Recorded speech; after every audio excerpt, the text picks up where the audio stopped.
پی اے کا آپریشن ہے وہ بری طرح متاثر ہے، اور یہ ان کی گڈ گورننس ہے۔ جس ملک کا وزیر خزانہ یہ وہ حکومت ہے، وزیر خزانہ، وزیر خارجہ، وزیر دفاع، وزیر اعظم، وزیر اعلیٰ، وزیر اطلاعات، وزیر خارجہ، وزیر داخلہ، سارے جب بھی پریس کانفرنس کرتے ہیں، وزیر خزانہ یہ نہیں بتاتا کہ ملک کا انہوں نے بیڑا غرق کیسے کیا ہے، وہ یہ نہیں بتاتا کہ ڈالر کا ریٹ کیسے کم ہوگا،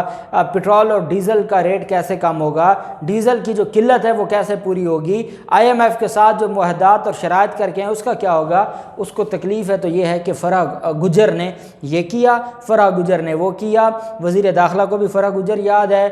وزیر اعظم کو بھی فرح گجر یاد ہے، مریم نواز جو کہ ایک ان کی سربراہ ہے اس کو بھی فرح گجر یاد ہے۔ ان کو پتہ نہیں کیا ہو گیا ہے کہ چلیں اس نے کوئی 10 کروڑ کی، 20 کروڑ کی، 1 ارب کی کوئی کرپشن کی ہے تو وہ نیب دیکھے گی یا آپ کا وزیر قانون دیکھے گا۔ آپ نے ساری کی ساری حکومت کو، آپ کی کوئی کارکردگی نہیں ہے، آپ کہتے تھے کہ آپ بڑی ڈسپلن اور بڑا آپ کے پاس تجربہ ہے، اور یہ خاک تجربہ ہے آپ کے پاس۔ دوسری طرف جو پاکستان تحریک انصاف کی طرف سے اور شیریں مزاری کی طرف سے اقوام متحدہ کے مندوبوں کو خط لکھا گیا ہے اور یہ مراسلہ ارسال کیا گیا ہے، اور اپنے خط میں شیریں مزاری نے لکھا ہے کہ حکومت نے دہشت گردوں کے اتحادی مبینہ قاتل کو وزیر داخلہ مقرر کیا ہے۔ خط کے متن میں یہ کہا گیا ہے کہ سانحہ ماڈل ٹاؤن کا ملزم ریاستی سطح پر سیاسی مخالفین کے خلاف توہین مذہب کا کارڈ استعمال کر رہا ہے۔ 2 باتیں اس خط کے اندر ہیں، ایک تو یہ ہے کہ جو دہشت گردوں کا یار ہے اور دہشت گردوں کا سہولت کار ہے اس کو انہوں نے وزیر داخلہ بنایا ہے۔ دوسرا انہوں نے کہا ہے کہ جو سانحہ ماڈل ٹاؤن کا مرکزی ملزم ہے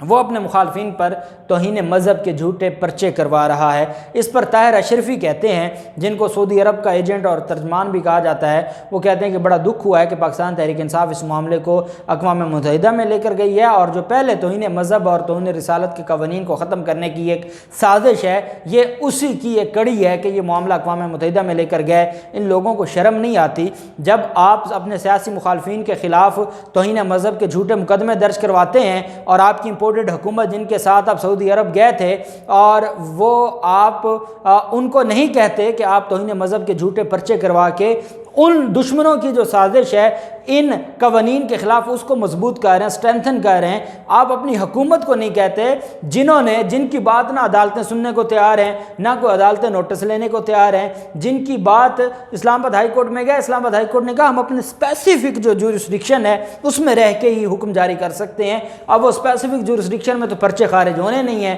تو نہ عدالتیں سننے کو تیار ہیں، نہ ہمارے ادارے سننے کو تیار ہیں، نہ میڈیا اس بات کو سننے کو تیار ہے۔ جب سارا کچھ آپ نے خرید رکھا ہے تو پھر کس کو کہیں؟ کیا وہ پھر اقوام متحدہ کو نہیں کہیں گے، دنیا کو نہیں بتائیں گے، تو کس کو بتائیں گے کہ ہمارے ساتھ ظلم ہو رہا ہے، زیادتی ہو رہی ہے، سیاسی انتقام کا نشانہ بنایا جا رہا ہے؟ کس کے پاس جائیں؟ مجھے پھر آپ ہی بتا دیں کہ کس کے پاس جائیں۔ اور طاہر اشرفی کو اگر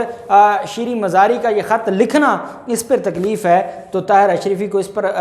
تکلیف نہیں ہے کہ جس کے خلاف فرد جرم عائد ہونی تھی تو وہ اس دن وزیر اعظم بنتا ہے، اور جو سانحہ ماڈل ٹاؤن کا مرکزی ملزم ہے اس کو وزیر داخلہ بنایا جاتا ہے، اور جس کے بارے میں حامد رضا صاحبزادہ حامد رضا صاحب نے جو 2 دن پہلے بات کی ہے کہ کیسے دہشت گردوں کو کہ سہولت کار کے طور پر ان کو ہمیں بتایا جاتا تھا، وہ کیسے وزیر داخلہ بن گیا، کتنی وہ سہولت پرووائڈ کرے گا دہشت گردوں کو، کتنے ان کے لوگ رہا ہوں گے، کیا ہوگا۔ یہ ایک بہت لمحہ فکریہ ہے، یہ المیہ ہے، اور اسی وجہ سے شیریں مزاری نے یہ خط لکھا ہے جس پر بڑی تکلیف ہے۔ اور خورشید شاہ کہتے ہیں کہ جس طریقے سے واقعہ سعودی عرب میں ہوا مقدمہ یہاں نہیں ہونا چاہیے تھا، اور خورشید شاہ کی طرف سے یہ کہا گیا ہے کہ جو مقدمہ پاکستان تحریک انصاف کے رہنماؤں پر ہوا ہے ہم اس کی مذمت کرتے ہیں، وہ نہیں ہونا چاہیے تھا، ہم سمجھتے ہیں کہ یہ مقدمہ ختم ہونا چاہیے۔ وزیر اعظم شہباز شریف میری بات سنتے ہیں تبھی میں ان سے مخاطب ہوں، وزیر داخلہ ہر بردبار اور سنجیدہ ہیں، انہیں معاملے پر توجہ دینی چاہیے۔ ساتھ انہوں نے یہ بھی کہا کہ جو قانون میں ہاتھ لے اس کے خلاف کارروائی ہونی چاہیے۔ انہوں نے کہا کہ ہم اس اتحاد کا حصہ ہیں، ہم سے صلح مشورہ کیا جائے، سیاسی معاملات پر مسلم لیگ نون ہمیں اعتماد میں لے اور انہیں ہمیں اعتماد میں لینا چاہیے۔ پیپلز پارٹی جمہوریت کے لیے آئی ہے، ڈکٹیٹرشپ برداشت نہیں ہوگی۔ ساتھ انہوں نے یہ بھی کہا کہ ابھی ہمیں جو نظر آ رہا ہے پٹرول بھی مہنگا ہوگا اور لوڈ شیڈنگ بھی بڑھے گی، یہ خورشید شاہ خود تسلیم کر رہے ہیں، اور ساتھ نون لیگ سے یہ گلہ بھی کر رہے ہیں کہ ہمیں اعتماد میں نہیں لیا جا رہا ان فیصلوں کے حوالے سے۔ اور جو سب سے بڑی تکلیف ہے، جب بلاول لنڈن گئے تھے اور لنڈن جا کر انہوں نے مطالبہ کیا تھا کہ ہمیں صدر کا عہدہ بھی دیں، جیسے پنجاب میں انہوں نے 7 سیٹوں پر 4 عہدے مانگ لیے ہیں، جیسے وفاق میں ساری بڑی عہدے وہ لے گئے ہیں، اور صدر کے لیے آصف زرداری اگر امپیچمنٹ کا کوئی سلسلہ نکل آیا یا کوئی عدالتوں سے ایکسٹرا آرڈینری ریلیف لے لیا اور عدالتیں کھل گئیں ان کے لیے، تو اس کے بعد آصف زرداری کا صدر کا طے ہو گیا ہے، اور نواز شریف اس بات پر راضی ہو گئے ہیں۔ اور اس کے بعد فضل الرحمان ایسے چھپے ہیں کہ فضل الرحمان آپ کو کہیں نظر نہیں آتے، نہ کسی اجلاس میں نہ میڈیا پر۔ اور آج مولانا عبدالغفور حیدری نے یہ بتا دیا ہے کہ ہماری خواہش اور ہمارا مطالبہ ہے کہ فضل الرحمان کو صدر بنایا جائے، اور فضل الرحمان کو صدر بنانا ہمارا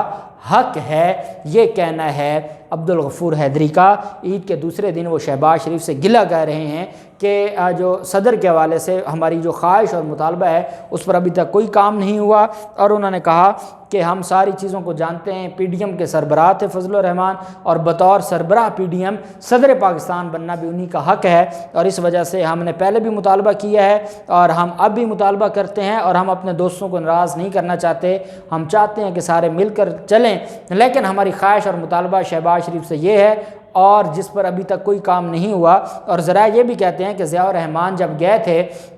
فضل الرحمان کے بھائی نواز شریف کے پاس، تو نواز شریف نے کہہ دیا ہے کہ بھائی جتنی پیپلز پارٹی کی سیٹیں ہیں ہم ان کو ناراض نہیں کر سکتے، پیپلز پارٹی کے بغیر نہ ہم صوبہ پنجاب میں حکومت بنا سکتے تھے، نہ ہم وفاق میں حکومت بنا سکتے ہیں، ان کی باتیں ماننی پڑیں گی۔ فضل الرحمان اس بات پر ناراض ہیں، ضیاء الرحمان وہاں سے خالی ہاتھ لوٹ آئے تھے، بلاول زرداری وہاں سے جھولیاں بھر کے لے آئے تھے، یہی وجہ ہے کہ ان کے اختلافات بڑھتے جا رہے ہیں۔ پیپلز پارٹی کہتی ہے کہ ہمیں اعتماد میں نہیں لیا جا رہا، اور جمعیت علماء اسلام فقہ کہتی ہے کہ ہمیں شکوہ ہے کہ ہمارا مطالبہ نہیں پورا ہو رہا۔ یہ صرف ہمارا مطالبہ ہی نہیں، جمعیت علماء اسلام فقہ کی پوری جماعت کی خواہش ہے کہ فضل الرحمان کو صدر بنایا جائے، اور یہ تو انہوں نے نکلنا تھا عمران خان کے خلاف، لیکن ابھی سے یہ ایک دوسرے کے دست و گریباں ہو گئے ہیں، اور یہ معاملہ بھی بہت آگے جائے گا۔ دیکھتے ہیں مفادات کا یہ جو اکٹھ ہے جس کو عمران خان کہتے ہیں کہ کسی نے تو ان کو اکٹھا کیا ہے، یہ کب تک چلتا ہے، جو بھی تفصیلات ہوں گی آپ کے ساتھ شیئر کرتے رہیں گے۔ اللہ پاک پاکستان کا حامی و ناصر ہو۔ بہت شکریہ، اللہ حافظ، پاکستان زندہ باد۔